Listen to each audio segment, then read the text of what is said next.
Hey Gadget fans, here's a question for you. What does a tablet look like in 2019? In my mind, basically there's the iPad camp, things like the iPad Pro, which is essentially a tablet trying to be a computer. Then there's Microsoft Surface, which is essentially computers trying to be tablets. Then there's Android tablets, but where do they fit into this whole thing?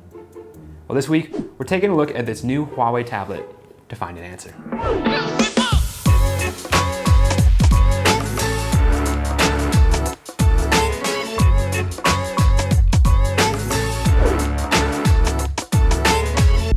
So just a quick disclaimer before we start the review. If you've been watching the news, you know there's a lot going on between Huawei and the US right now.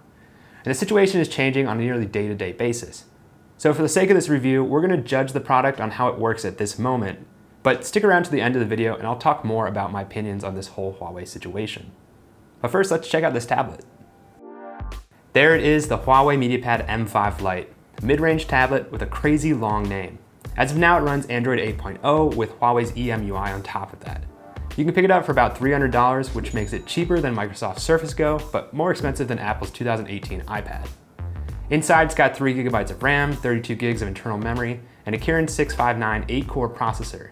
Oh, and they throw in this awesome Huawei stylus for free. As for the design, it looks pretty much the same as my iPad, same overall shape, black bezels and gray back, but there's one difference. Where the iPad is mainly oriented vertically, the Mediapad M5 Lite's 10.1-inch HD screen just begs to be held horizontally, with the front-facing camera and home button centered on the long side of the tablet. Another design difference, the speakers. My iPad only has 2 speakers on the bottom of the device, but the M5 Lite has 4 speakers, 2 on each side. Also on the sides are all the ports you'd expect from a modern Android device: headphone, USB-C, and a microSD card slot. Using the M5 Lite is pretty straightforward. Like most modern tablets, you can unlock the device with just a fingerprint. Once you open the device, you're welcomed by EMUI 8.0, Huawei's flavor of Android, which comes with some pre-installed Huawei apps, as well as the usual Google suspects. From my experience, the apps all loaded pretty quickly and there didn't seem to be too much lagging or freezing, even when doing more intense tasks like playing games. That being said, Android on a tablet, at least in my opinion, doesn't feel as developed as iOS is on the iPad. That's not to say it's unusable. It does have some great iPad-like features like split-screen apps, but when using the M5 Lite, I really started to miss all the intuitive gestures I could use on my iPad. And also, even holding the M5 Lite is a little strange too. Like if I hold the tablet horizontally, it's annoying to have to stretch my thumb over to the home button. But then if I turn it vertically, I find myself accidentally hitting the on and off button. So in this regard, I much prefer the design of the iPad. So as I said in the beginning of the video, Android tablets are kind of in a weird place. While Apple and Microsoft are innovating to bridge the gap between tablets and computer, Android tablets kind of just feel like larger phones. So I've been racking my head around where this Huawei tablet fits into this confusing space. And after a few days, I think I've got an answer. And I'm honestly disappointed it took me this long to figure it out. I mean, it's right in the name, Mediapad. Media. So in my opinion, with the M5 Lite, Huawei isn't trying to replace your computer or innovate on what a tablet can be. It's really just trying to be an amazing portable media device, and you can see they really built it with that in mind.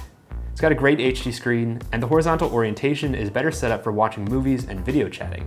Also, the 4 speakers blow the iPad speaker out of the water, no question.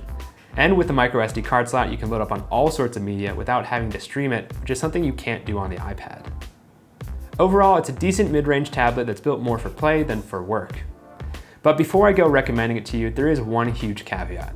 As of now, Huawei has been placed on the US Department of Commerce's Entity List, a blacklist of companies that are believed to pose a security threat. Being on this list heavily restricts Huawei's ability to do business with American companies.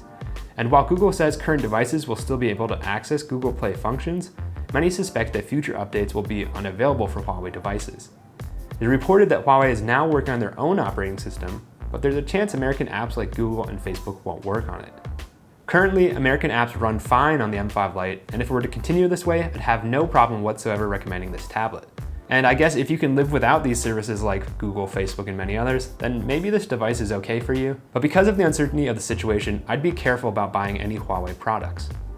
Hey everyone, thanks for watching this video. Let me know what you think of this whole Huawei situation by dropping a comment down below. Or you can add me on Instagram at AdamGadgets. Okay, that's our video. Like, subscribe, do all that stuff, and I'll see you back here next week.